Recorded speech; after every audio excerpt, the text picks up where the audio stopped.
ഇന്ന്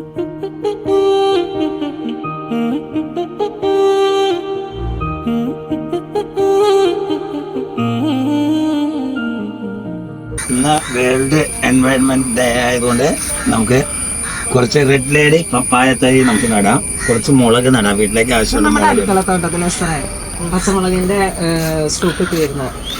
പിന്നെ ഒരു ചെറിയ കറിവേപ്പിലയുടെ തൈയുണ്ട്. കറിവേപ്പില നമുക്ക് പറമ്പിൽ ഇഷ്ടംപോലെ ഉണ്ട്, വലിയ മരമുണ്ട്. എന്നാൽ അതിൻ്റെ ഒരു ചെറിയ തൈ ഇന്ന് വീണ്ടും വേൾഡ് എൻവയൺമെന്റൽ ഡേ ആയിരുന്നു. ഇന്നലെ രാത്രി വളരെ സ്പെഷ്യലായിട്ട് ഇവിടെ ഒരു വലിയ സന്തോഷ വാർത്ത ഉണ്ടായിരുന്നു. നമ്മളുടെ 8-10 വർഷമായി കാണുമല്ലേ നമ്മുടെ വീട്ടിലെ പശു വന്നിട്ട് മാളു. അപ്പോൾ ഇവിടെ ഇങ്ങനെ ഒരു പശു ഉണ്ടായി. ആദ്യത്തെ പശു മാളു എന്ന് പറഞ്ഞിട്ട് ഒരു 10-12 വർഷത്തോളം പഴക്കമുള്ള ഒരു പശുവാണ്. അതിൻ്റെ കുട്ടികൾ അങ്ങനെ വന്ന് ഒരു ചൈൽഡ് ഇപ്പം ഈ ഇന്നലെ രാത്രി പ്രസവിച്ചു. അതിൻ്റെ ഒരു വിശേഷം കാണിക്കാം കേട്ടോ. നമ്മുടെ അമ്മിണി, നമ്മുടെ കഴിഞ്ഞ കൊല്ലം ഉണ്ടായ അമ്മിണി റബേക്ക എസ്തർ വന്നതിന് ശേഷമുള്ള ആദ്യത്തെ പശുക്കുട്ടിയാണ്. ഈ പശുക്കള് രണ്ട് അതിഥികളുണ്ട്. ഈ രണ്ട് അതിഥികളൊക്കെ ഇവളാണ് മേരു.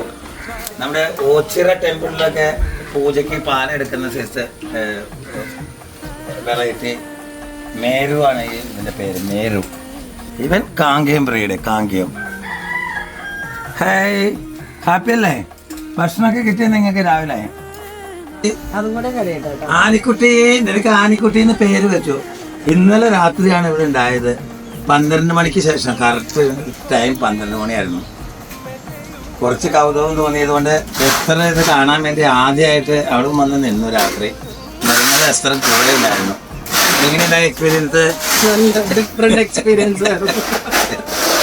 ഇതൊക്കെ അറിയണ്ടേ, നമ്മളുടെ തിരക്ക് പിടിച്ച ബിസിനസ് ജീവിതത്തിന്റെ ഇടയ്ക്ക് ഒരല്പം ഇങ്ങനത്തെ കാര്യങ്ങൾ വേണം. പശുവൊക്കെ ഭയങ്കര സന്തോഷം നൽകും. പാല് മാത്രമല്ല തരുന്ന അവറ്റകളുടെ സന്തോഷം കണ്ടു. എന്തൊരു സന്തോഷമായിരുന്നു. ആനിക്കുട്ടി നോക്കിക്കണോക്കടാ.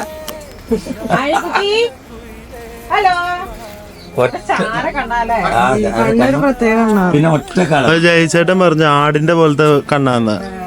നിങ്ങൾ വിചാരിക്കുന്നുണ്ടാവും ഇപ്പൊ എന്താണ് ഇങ്ങനെ ഫാഷൻ റിലേറ്റഡ് ആയിട്ടുള്ള ഒരു പേജിൽ എന്താണ് ഇങ്ങനെ ഒരു നേച്ചർ ഫ്രണ്ട്ലി കാണിക്കുന്നതെന്ന്. ഇത് നമ്മുടെ ജീവിതത്തിന്റെ ഒരു ഭാഗമല്ലേ? ഇതാണ് ജീവിതം. ഇതിൽ നിന്ന് ഉരുത്തിരിഞ്ഞ് വരുമ്പോഴാണ് നമുക്ക് എല്ലാത്തിനും സന്തോഷം ഉണ്ടാവുന്നത്, ജീവിതത്തിന് ഒരർത്ഥം ഉണ്ടാകുന്നത്. പക്ഷേ ഞാനും കുറച്ച് കാലമൊക്കെ എനിക്കിങ്ങനെ ഈ പശുവൊക്കെ കുറച്ച് ബുദ്ധിമുട്ടായിരുന്നു. പിന്നെ അത് എല്ലാം നല്ല സെറ്റിലായിട്ട് നമ്മളുടെ പശുവിനെ എല്ലാത്തിനെയും നോക്കാൻ കൃത്യമായിട്ട് നമുക്ക് ബായി ഉണ്ട്, ജബ്ബാർ. ഇതാണ് മാളു. ഇവളാണ് നമ്മളുടെ വീട്ടിൽ ആദ്യം വന്ന പശു. ഇവള് ഒരുപാട് സന്തോഷം നൽകിട്ടോ. കാരണം നല്ല കുഞ്ഞുങ്ങളുണ്ടായി, എപ്പോഴും കൂടെ എല്ലാ സമയവും പാലുണ്ടാവും. മിക്കവാറും തന്നെ ഇവരിൽ ആരിലെങ്കിലും ഒരാള് എപ്പോഴും പാല് തരുന്ന ഒരു സമയത്താണ് ഉണ്ടാവണേ. പിന്നെ അവിടെ നിൽക്കുന്ന വർഷത്തിലൊരു കുട്ടിയില്ലാവും.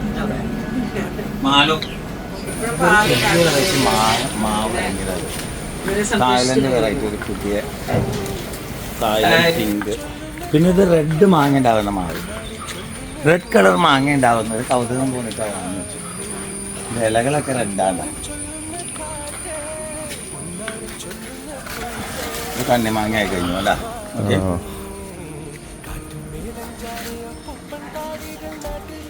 ഇതാ വയ്ക്കാതെ. ഇത് കടച്ചക്ക കണ്ടിട്ടുണ്ടായിരുന്നത്. ഇതാണ് കടച്ചക്ക. നമ്മുടെ നാട്ടിലിതിനെ സീമച്ചക്ക എന്ന് ചില സ്ഥലത്ത് പറയും, ഇവിടെ കടച്ചക്ക എന്ന് പറയണേ.